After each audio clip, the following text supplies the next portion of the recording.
ठीक है, तो अभी जो हम आपसे कल मैंने बात की थी कि हम क्या करेंगे कि ऑब्जेक्टिव टाइप के प्रश्न सॉल्व करेंगे पिछले 5 या 6 साल के। तो कल हमने आपको 2025 का द्वितीय चांस का पेपर हल किया था। आज हम 2021 का पेपर हल करने जा रहे हैं। थोड़ा बहुत पेपर ये मैंने देखा है, तो मैं ये कहना चाहूंगा कि इस 2021 के पेपर में से काफी क्वेश्चन 25 में आए थे। अभी आपको तो खुद ही दिख जाने हैं। तो इन पेपर्स को आप तैयार करते रहिए। मैं गारंटी दे रहा हूं कि अगर आप ये 150 ओटियां तो खैर नहीं बचेंगे, रिपीटेड होती है, फिर भी अगर 150 भी मान लो तो इसमें से आपको 20 से 22 ओटियां मिल जाएंगी। 20 से 22 आप यहां से कर लोगे, कुछ अपने आप पास से कर लोगे तो पास होना आराम से हो जाएगा। 20 से 22 मिनिमम की बात कर रहा हूं। हो सकता है इन 150 में से आपको 27 और 28 ओटी मिल जाए, यानी मिनिमम पासिंग मार्क्स 25 नंबर है, ओटी के दम पे ही हो जाए। ठीक है, हम पेपर हल करना शुरू कर रहे हैं।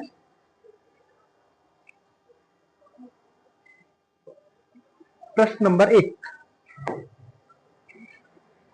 आपसे पूछा गया है कि समीकरण निकाय a1x b1y प्लस c1 बराबर 0 और a2x plus b2y plus c2 बराबर 0 का अद्वितीय हल होगा। इसको सॉल्व करने की जरूरत नहीं है, क्योंकि a1 b1 c1 यहां दिए हैं, a2 b2 c2 यहां दिए हैं, और आपको सीधा सीधा बताया गया कि अद्वितीय हल कब होगा, a1 बटे a2 बराबर नहीं b1 बटे b2। इसी को अद्वितीय हल तो है ये। अगर रेखाओं की बात करते हैं तो रेखाएं कैसी होंगी, प्रतिच्छेदी। ये आधा रेड आधा ब्लू कैसे हो गया, रेखाएं कैसी होंगी, प्रतिच्छेदी, और ये संगत भी।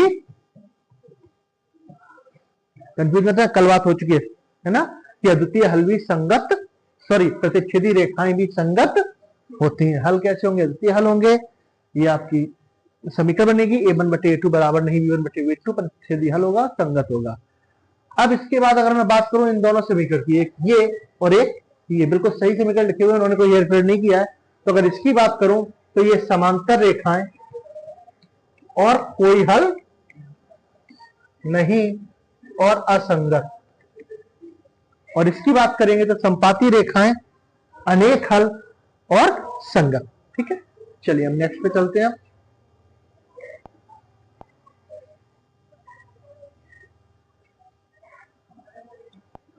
अगला प्रश्न है, बहुपद 2x की घात 3, 3x स्क्वायर 4x 5 के शून्यकों की अधिकतम संख्या होगी। आपको यहां दिख रहा है कौन सा बहुपद है, ये त्रिघाती बहुपद। कंफ्यूज तो नहीं हो, कौन सा बहुपद है, त्रिघाती बहुपद। और जब ये त्रिघाती बहुपद है तो इसके अधिकतम शून्यकों की संख्या कितनी होगी, 3। ठीक है, कल इससे रिलेटेड प्रश्न था, लेकिन वो द्विघाती बहुपद का था, और कहना चाहें तो प्रश्न इससे रिलेटेड था ही, है ना। चलिए इसके बाद ये प्रश्न, कल ये भी प्रश्न था, सारवंतर क्या है, निकाला था हमने। आज फिर हम करते हैं। सारवंतर निकालने के लिए क्या करना है, कोई भी दो पास की संख्या जो आपकी मर्जी हो, बाद वाली संख्या में से पहले वाली संख्या को घटाना, उत्तर आ गया -5। तो इसका सारवंतर कितना हो जाएगा, -5। जिस सवाल में अभी भी कंफ्यूजन हो तुरंत हैंड रेज कर देना कि सर यहाँ कंफ्यूजन है, ठीक है, उसकी थ्योरी भी दोबारा करवा देंगे, मतलब जितनी हो पाएगी। ये तो नहीं कि पूरा जीरो से पढ़ाना शुरू कर दें, लेकिन आपको समझाने लायक कर देंगे। इसके बाद नेक्स्ट प्रश्न है आपका, द्विघात समीकरण ax square plus bx plus c बराबर 0 के विभक्तिकर का मान सो। ये भी रिपीटेड है, तो रिपीटेड नहीं कहेंगे तो ये पुराना पेपर है, चूंकि तो 2025 में रिपीट हुआ था। और बस इस भाषा की जगह उन्होंने कल क्या लिखा था, बी स्क्वायर माइनस 4ac बराबर 0।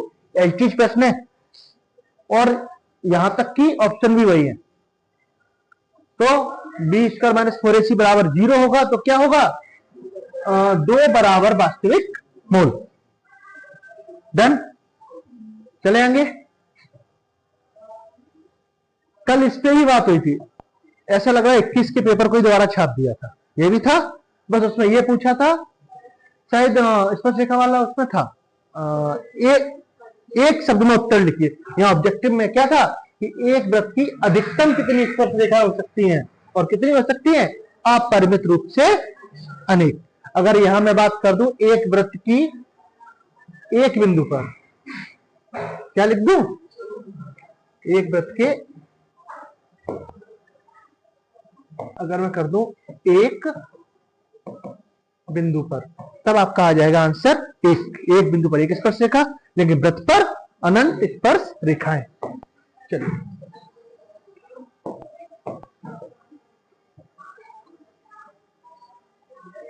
हाँ 5 प्रश्न 2021। अच्छा 100 नंबर का पेपर होता था तब, तो 25 ही होती रहेंगी इसमें ना, जो भी है क्या दिक्कत है, हमको तो हल करने से मतलब है। चलिए ये देखिए,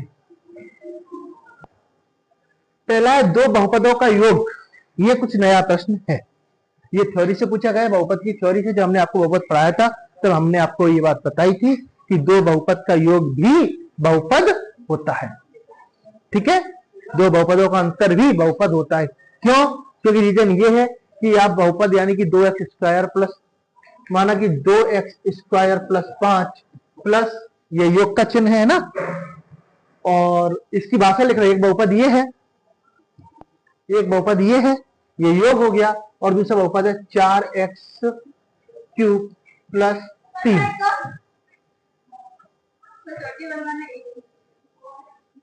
4x³ प्लस 3, हम इसका योग करेंगे तो लिखेंगे 4x³ प्लस 2x² प्लस 8। अभी भी ये क्या है? एक बहुपद है। आप दो बहुपदों को जोड़ेंगे, उनका योग क्या होगा? बहुपद ही होगा। इसको आप याद रखिएगा। तो इसका उत्तर क्या हो जाएगा? बहुपद। घटना ई की प्रायिकता और ई की नहीं प्रायिकता का मान कितना होगा? 1 होगा। याद है आपको? इसका फॉर्मूला कैसे लिखते हैं? पीई प्लस पीई डैश बराबर 1, है ना। ये होने की प्रायिकता, ये ना होने की प्रायिकता का योग। या फिर इसको दूसरी भाषा में बोलेंगे कि प्रयोग की सभी संभव घटनाओं का योग कितना होता है? 1 होता है। चलिए, द्विघात बहुपद के, ये कल रिपीटेड तो नहीं, मतलब यहां से ही कल वहां दिया गया था कि द्विघात बहुपद समीकरण के अधिक से अधिक कितने मूल हो सकते हैं? 2।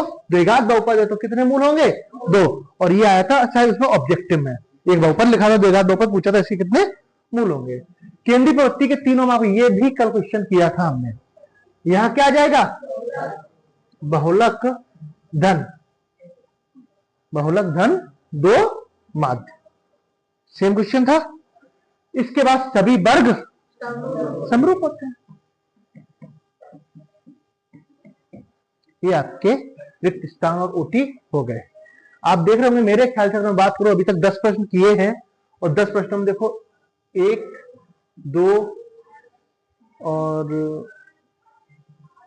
ये वाला है, एक ये हो गया 2 और ये 3,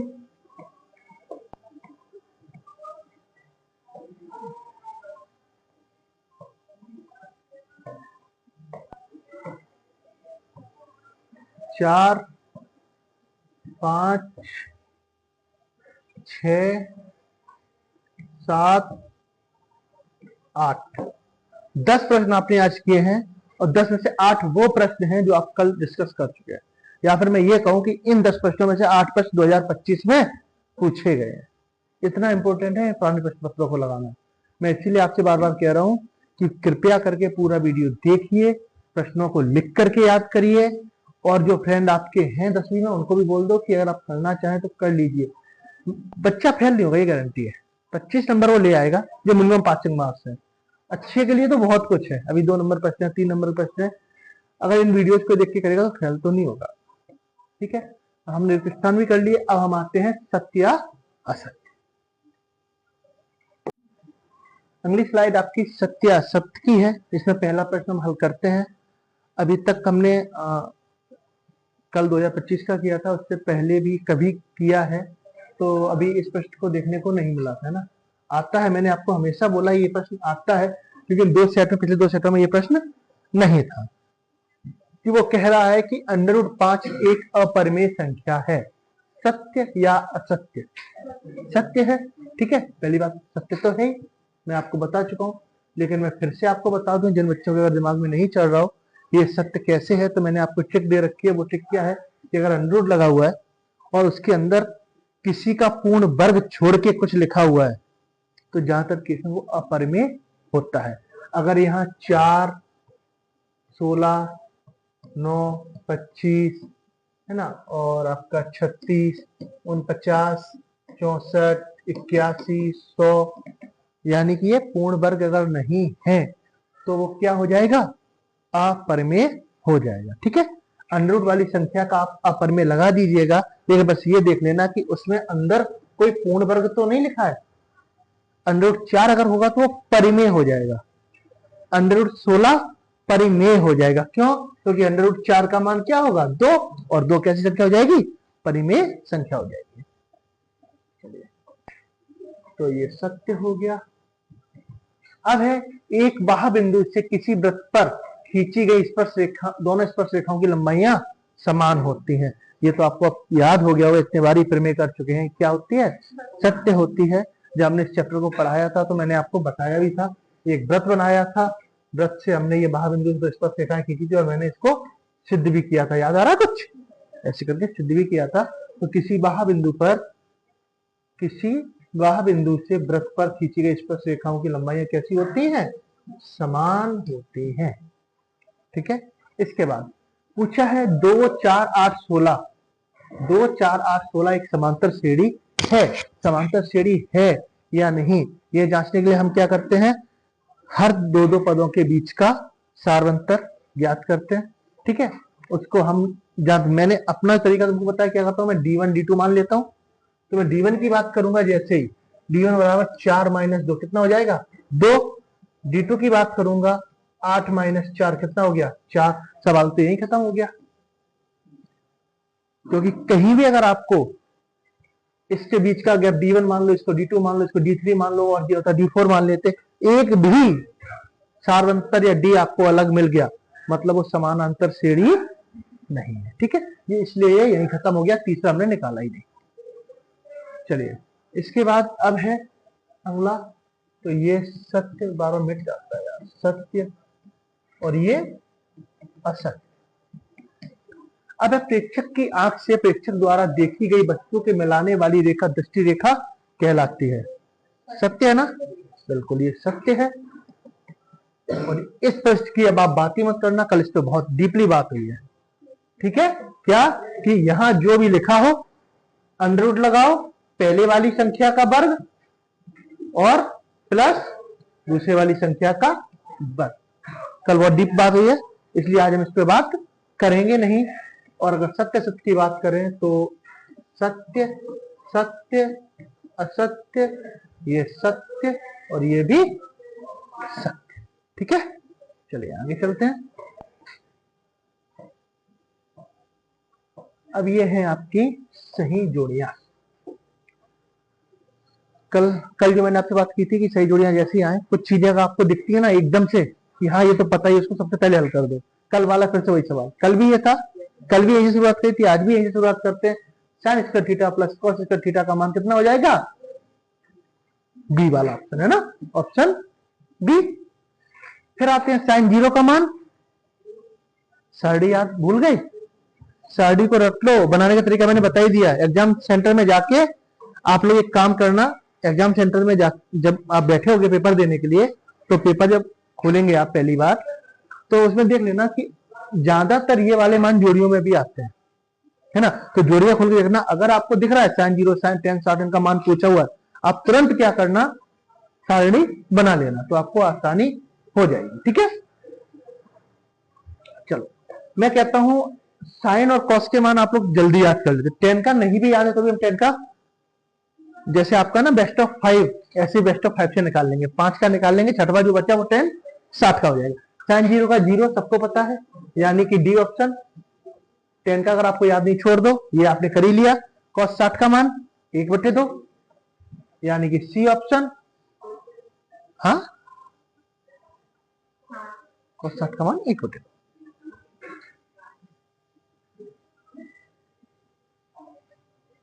अच्छा, ऑप्शन ज्यादा दिए इन्होंने, 1 2 3 4 5 6 ऑप्शन 6 दिए हैं ना कंफ्यूज करने के लिए। कॉस 60 का मान क्या होगा, 1/2। देखो इसमें तो आपको कुछ सोचना ही नहीं है मेरे ख्याल से। कहां गया, इसमें और इधर, क्योंकि एक ही ऑप्शन ऐसा जो सूत्र लिखा हुआ है ना। अब बताइए, सारे तो हल हो गए, क्या बचा, 10 7। यहाँ बेस्ट ऑफ 5 भी लगेगा क्योंकि इनमें ऑप्शन ज्यादा भी है। हाँ, आपके पास टेन साठ के लिए क्या क्या बच्चा है? एक तो ये बच्चा है और एक ये बच्चा है। यहाँ पे आपको टेन साठ का मान याद होगा तो ही आप लगा पाएंगे। ये क्या क्या होता है? साइन 45 या कॉस 45 का। तो ये बच्चा आपका टेन 60 का मान। ठीक है, कुछ कठिन लग रहा है क्या?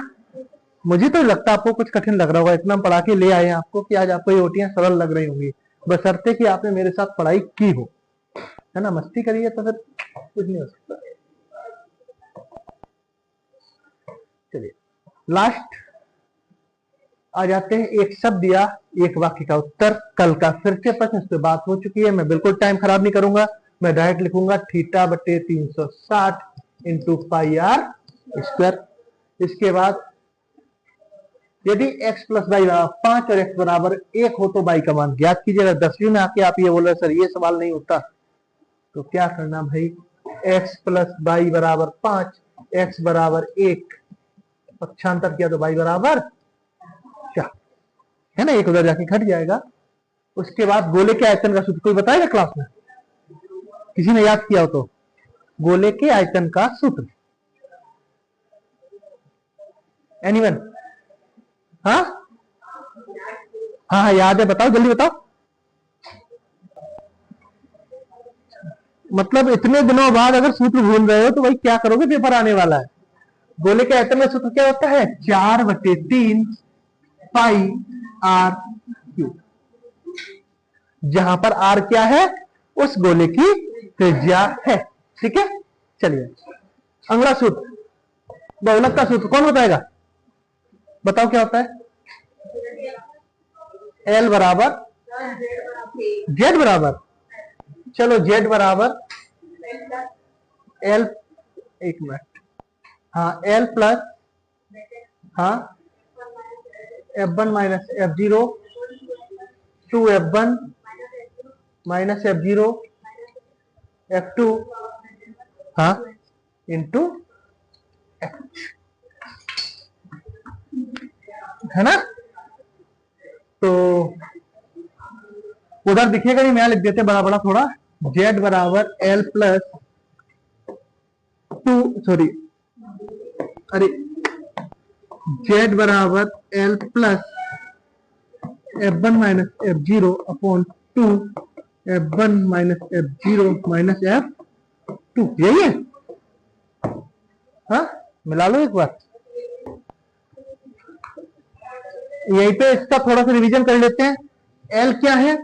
जो आपका बहुलक वर्ग है उसकी निम्न सीमा, F1 सर्वाधिक बारंबारता, F0 सर्वाधिक बारंबारता के ऊपर वाली बारंबारता, F2 सर्वाधिक बारंबारता की या F1 के नीचे वाली बारंबारता, और H वर्ग चौड़ाई है। ठीक है, इन सब का मान रख देंगे तो हमें बहुलक प्राप्त हो जाता है। ये 4 नंबर में सबसे सरल, सॉरी 4 नंबर लाने का सबसे सरल प्रश्न है बहुलक। बाकी माध्य और माध्यिका में दिमाग लगाना पड़ता है। ठीक है, चलिए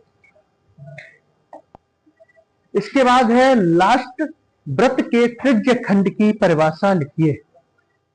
कुछ दिनों पहले जब मैंने इसका रिवीजन कराया था तो मैंने छोटी परिभाषा बताई थी कि वृत्त की त्रिज्याओं, दो त्रिज्याओं के से घिरा हुआ, सॉरी ऐसे बोलेंगे, वृत्त की त्रिज्या और चाप द्वारा घिरा हुआ क्षेत्रफल त्रिज्य खंड कहलाता है। या फिर और प्रॉपर अगर हम इसको बोलेंगे, अगर मैं बिल्कुल प्रॉपर बात करूं तो आएगा कि एक वृत्तीय क्षेत्र का वह भाग, कौन सा भाग? वह भाग जो दो त्रिज्याओं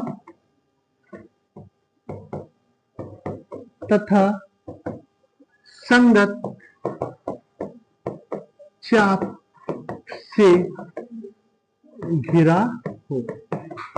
ठीक है, अगर ये वृत्त है, इसकी ये दो त्रिज्याएं हैं, तो ये वाला पोर्शन क्या कहलाएगा? त्रिज्य खंड कहलाएगा।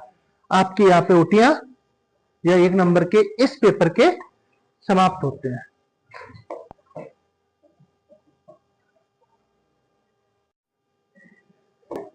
तो 2 नंबर का पहला प्रश्न है, प्रश्न नंबर 6 कि संख्या 140 को अभाज्य गुणनखंडों के गुणनफल के रूप में व्यक्त करो।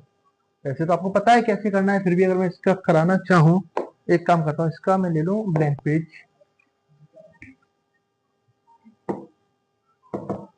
क्या है 140, ठीक है। 2 से काटेंगे सबसे पहले, ये 7 बार और ये 0, फिर 2 से काटेंगे, 2 3 6, 10 बचेंगे 5। अब ये 2 से कटेगा नहीं, 3 से भी नहीं कटना, 5 से काटेंगे कितने बार, और 7 से काटेंगे एक बार। 140 बराबर 2 गुणा 2 गुणा 5 गुणा 5 गुणा 7।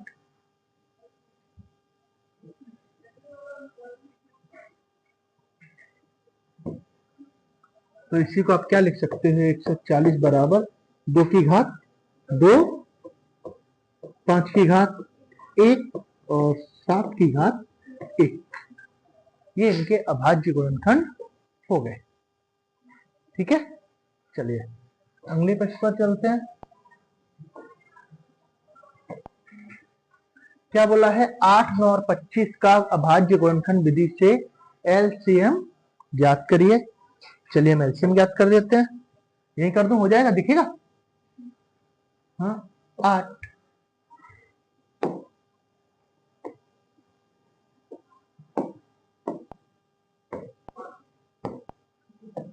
8 9 और 25। सबसे पहले 2 से काटेंगे 4 बार, ये 9 कटेगा नहीं, 25 कटेगा नहीं। फिर 2 से काटेंगे 2 बार, 9 कटेगा नहीं और 25।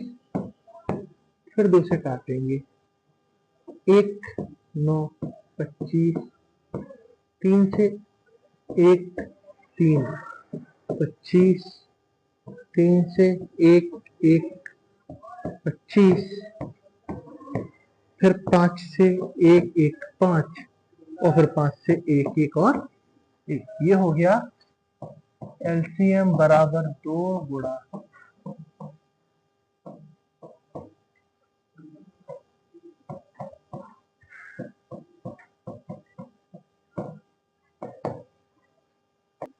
तो इसको करेंगे, इन सबका जब गुणा करेंगे तो कितना, 2 दूनी 4 दूनी 8 24, ऐसे कर जब गुणा करेंगे तो कितना आ जाएगा।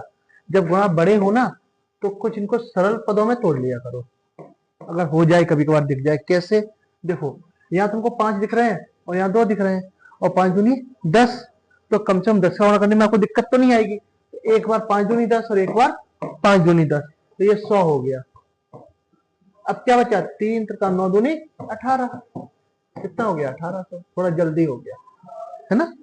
तो इसका एलसीएम क्या आया, 1800। और कल हमने बात की थी, अगर ये ऑब्जेक्टिव टाइप प्रश्न आता तो आप चाहे तो 8 का भाग दो इसमें, चाहे तो 9 का भाग दो, चाहे तो 25 का भाग दो, तीनों का भाग जाएगा, ठीक है। अगर एचसीएफ का प्रश्न होता तो फिर जो उत्तर आया होता उसका हम इन संख्याओं में डाल देते।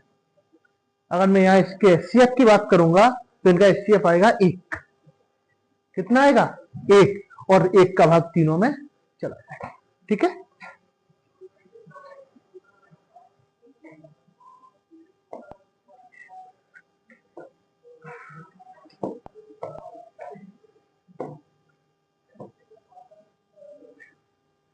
अगला प्रश्न है आपका कि एक द्विघात बहुपद ज्ञात कीजिए जिसके शून्यकों का योग तथा गुणनफल क्रमशः -3, 2 है।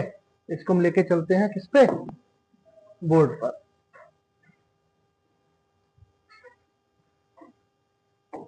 एक बात याद रखना, अगर आपको अभी भी लग रहा है कि कोई प्रश्न छूट गया था, हुआ नहीं था क्लास के दौरान, तो उसको आप यहाँ से उसको नोट करना है, नोट कर लेना। और अगर आपको लगता है वीडियो से जाके घर पे कर सकते हो तो ठीक है, और या फिर अगर आप कहें तो मैं पूरी पीडीएफ आपको प्रोवाइड करा दूं। क्या करूं बोलो, एक काम करते हैं, आज का आधा लेक्चर हो गया है, अब पीडीएफ लेने का कोई मतलब नहीं है। कल से जो भी करेंगे ना उसकी पीडीएफ बना लिया करेंगे और आपको हम दे दिया करेंगे व्हाट्सएप पे, ठीक है। तो आपका प्रश्न क्या था, शून्यकों का योगफल कितना था, -3, और गुणनफल कितना था 2। इसी करने के 2 तरीके हैं, दोनों तरीके आपको सिखाए जा चुके हैं, ठीक है। जब आपको कुछ भी दिमाग में नहीं आ रहा हो, सीधा लिखो क्या, वो बहुपद क्या होगा, एक्स स्क्वायर माइनस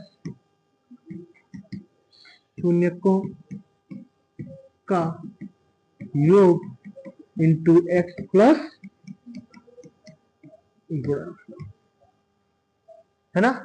तो x square minus 3 x plus 2, x square plus 3 x plus 2। एक अन्य बहुपद जो इस शर्त को संतुष्ट करेगा वो होगा के x square plus 3 x plus 2। आपको उत्तर में ये दोनों लिखने हैं, ठीक है। क्यों? क्योंकि आप शून्य का योगफल -3 है ना, तो आपका एक तो ये आया, और अगर मैं के की जगह 2 का गुणा पूरे बहुपद में कर दूं तो ये बन जाएगा 2x square plus 6x plus 4।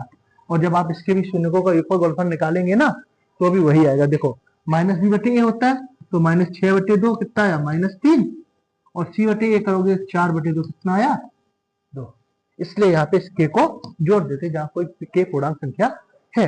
ये तो एक तरीका ये हो जब आपको कुछ भी नहीं आ रहा। बाकी प्रॉपर हल करने का जो तरीका है वो क्या है, योगफल दिया है तो -b/a कितना, -3 बटे में 1 मानेंगे तो b बराबर 3 और a बराबर 1।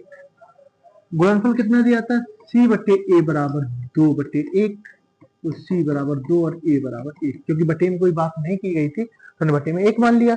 अब यहाँ 1 की तुलना करते हैं, दोनों तरफ a कैसा है, बराबर है। अगर बराबर है तो फाइनल वैल्यू हो जाएगी a बराबर 1, b बराबर 3 और c बराबर 2।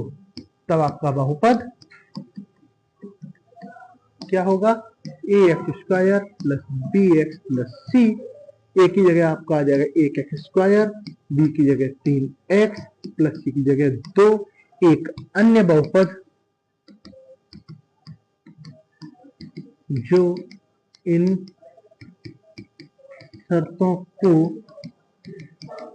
संतुष्ट करेगा कौन सा होगा, कि x square plus 3x plus, ठीक है। कोई दिक्कत यहाँ पे, याद आ रहा होगा है ना, करवा चुके कई बार ऐसे सवाल। चलिए हम चलते हैं नेक्स्ट सवाल की तरफ।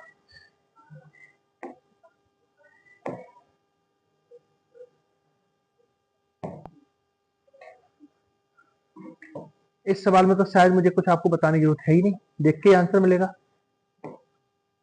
यदि y बराबर p of x, then p of x के शून्यकों की संख्या ज्ञात कीजिए। कितनी होगी, 0। जितने बार ये ग्राफ x अक्ष को या तो टच करेगा या फिर काटेगा उतने ही शून्य। चूंकि ऊपर ही ऊपर निकल गया तो शून्य 0, इसके शून्य 3, 1 2 3, इसके शून्य 1। अगर ऐसे मानो तो सॉरी मैं काट गया था, काटना नहीं, टच किया ऐसे मान लो, है ना। इसके शून्य 1। चलिए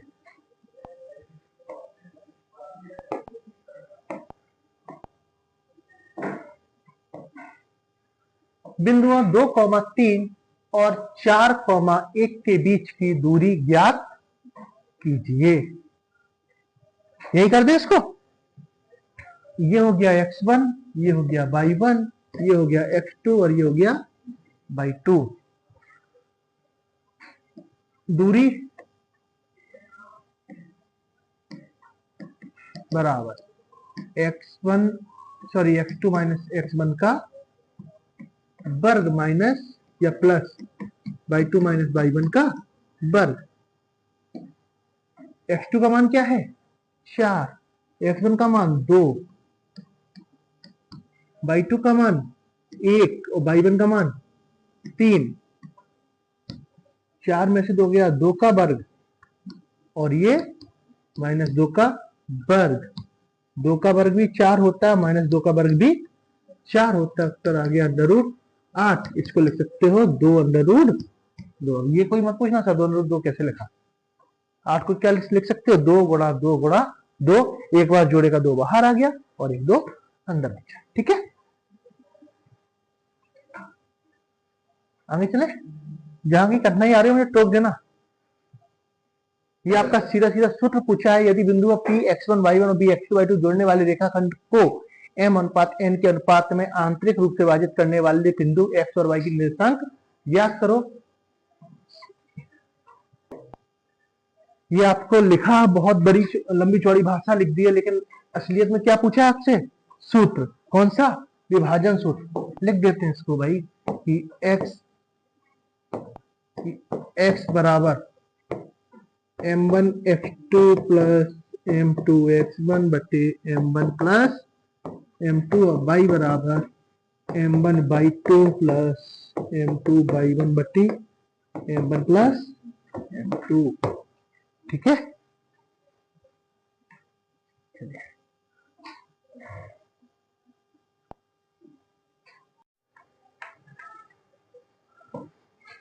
इस सवाल को आप थोड़ा बहुत अच्छे से देख लेना, है ना, क्योंकि हम करवा चुके हैं। जब आपको मैंने इसको करवाया था तो बहुत अच्छे तरीके से मैंने रिवीजन कराया था, फिर भी मैं यहाँ पे अभी एक बात कर रहा हूँ, एक ही जगह अभी हम क्या लेते हैं? एफ।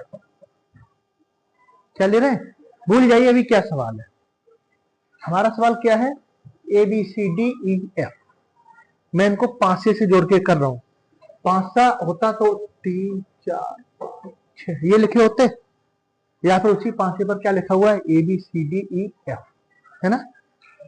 तो इस केस में कुल परिणाम, कुल संभव परिणाम कितने होंगे? होंगे 6। कोई दिक्कत नहीं। अब एक बात बताओ, मैंने बोला कि मैंने इस पांचे को फेंका, या फिर ऐसा पांचा जिसपे ए बी सी डी ई लिखा हुआ है इसको फेंका। पांचा फेंकूंगा तो कोई ना कोई सिर्फ एक संख्या आएगी, ऐसा तो नहीं 3 और 4 साथ में आ जाए। या तो 3 आएगा या फिर 4 आएगा।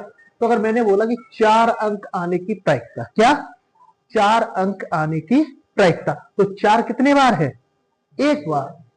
तो 4 अंक आने के अनुकूल परिणाम कितने हो जाएंगे? 1। आप सूत्र लगाएंगे पीई बराबर क्या? कुल अनुकूल परिणाम बटे कुल संभव परिणाम। उत्तर आ जाएगा आपका 1/6। ठीक है, याद आया? कुछ रिवीजन में भी कराया था, क्लास में भी कराया था।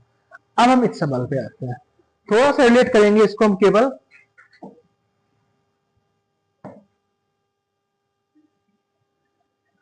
ये गया और ठीक है। अब देखो सीखो कि अभी भी आपके पास वही डाइस है, वही पासा है, अभी भी इससे कितने फलक है? 6। अभी भी इन 6 में से एक ही संख्या आएगी, तो अभी भी कुल संभव परिणाम कितने होंगे? 6। लेकिन मैंने बोला बी आने की प्रायिकता, क्या बी कितनी है यहाँ पे? 1। तो अनुकूल परिणाम कितना हो जाएगा?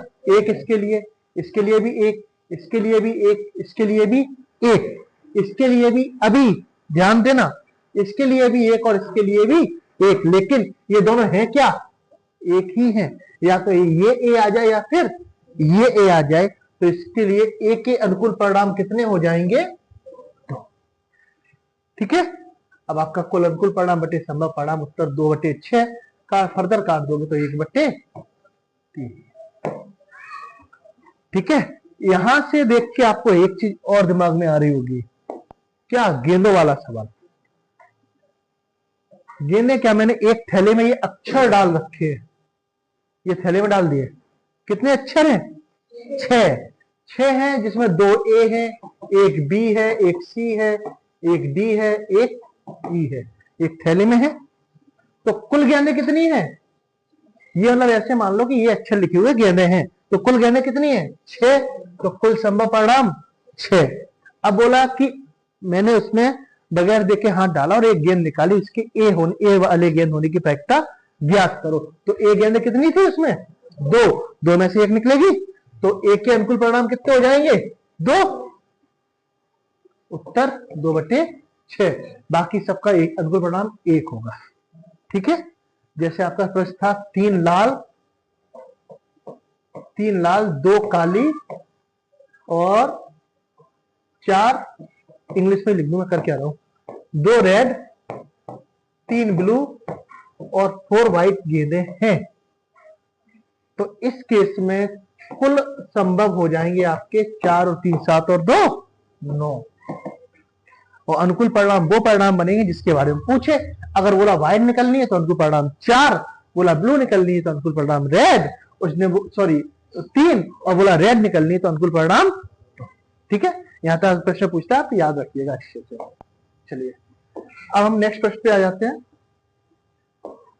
ये बोल रहा है कि 2 खिलाड़ी मैच खेल रहे हैं, सीधी सी बात है, अगर 2 ही खिलाड़ी खेलेंगे तो एक जीतेगा और एक हारेगा। बोला है कि संगीता द्वारा मैच जीतने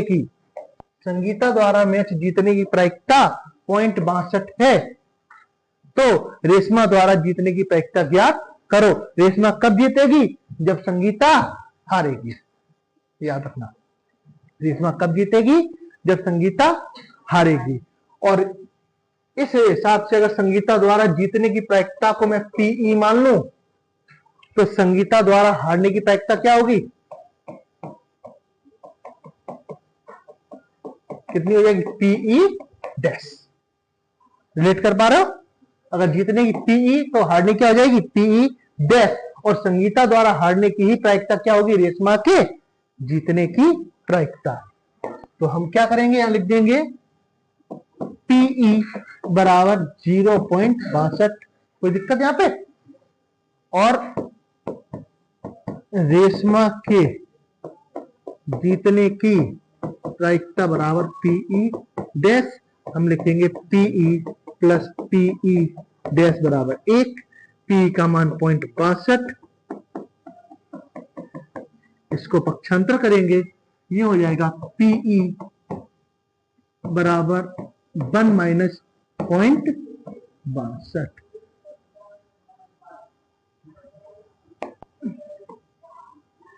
क्या हो जाएगा? 1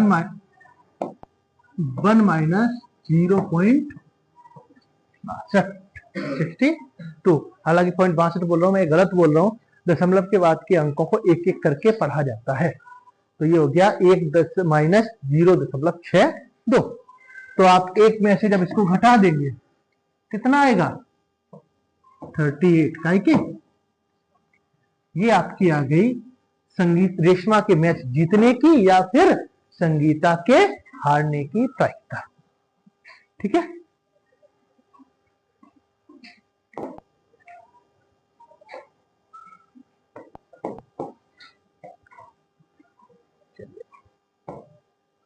प्रश्न बहुत अच्छे अच्छे इस पेपर में।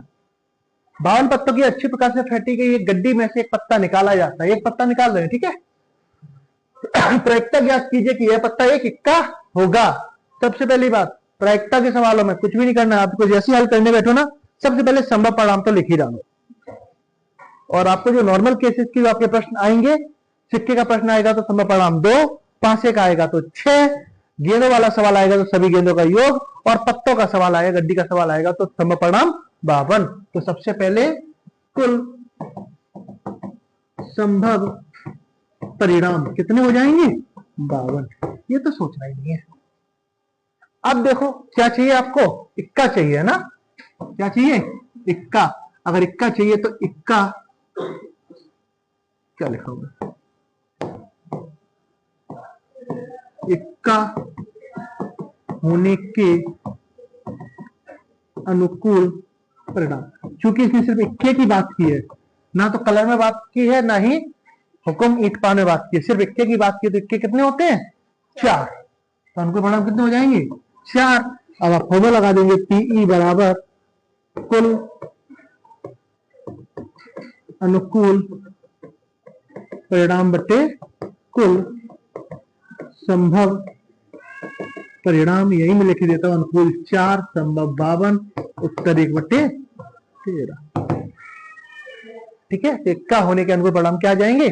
1/13। देखो गेंदों वाला सवाल भी आ गया नीचे।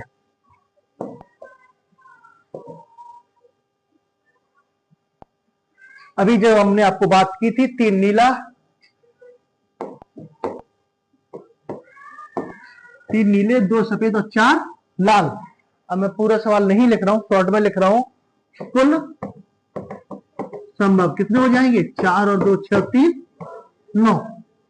अब क्या पूछा है, एक कंचा निकाला है जिसके सफेद होने की प्रायिकता ज्ञात कीजिए। तो फिर वही पूरी लाइन, सफेद होने के अनुकूल परिणाम कितने होंगे, 2, क्योंकि सफेद कंचे कितने हैं, 2। तब पीई बराबर क्या फॉर्मूला है, कुल अनुकूल परिणाम। और अच्छा है अगर आप एक काम कर दिया करो, ये आदत में पड़ गया मेरे, वरना पूरी बात से लिख दिया करो, क्या, प्रयोग के कुल अनुकूल परिणाम बटे प्रयोग के सभी संभव परिणाम। तो अनुकूल परिणाम कितने हैं, 2, संभव परिणाम 9। ठीक है, बस एक लास्ट प्रश्न और करेंगे आज।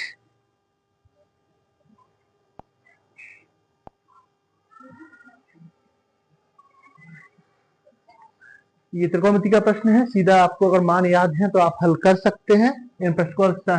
यहाँ सीधा सीधा मान रखेंगे, क्या रखेंगे, मान, sin 60 का मान, 1 मिनट उसी के नीचे लिख दो, ज्यादा सही रहेगा।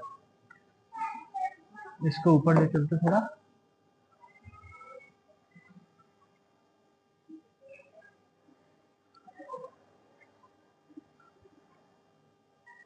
कल करें, लंबा हो जाएगा वीडियो। हाँ, क्या करें, बोलो जल्दी बोलो, छोड़ो कल करते हैं, है ना। तो इसके आगे से हम कल देखेंगे प्रश्न नंबर 11 पेपर को, क्योंकि फिर अगर मैं ये इसका मेन करूंगा तो मैं सोचूंगा अथवा भी कर दूं तो टाइम लगेगा, अथवा थोड़ा सा बड़ा है। तो हम प्रश्न नंबर 11 से इस पेपर को कल हल करेंगे। बाकी आप लोग इसको अच्छे से देख लीजिएगा, पेपर में भी आपको प्रोवाइड कराए दे रहा हूँ व्हाट्सएप पे, घर जाके इसकी ऑब्जेक्टिव और 2 नंबर खुद करने की कोशिश करना। तो अगर आपसे ना बने तो वीडियो का रेफरेंस ले लेना, ठीक है।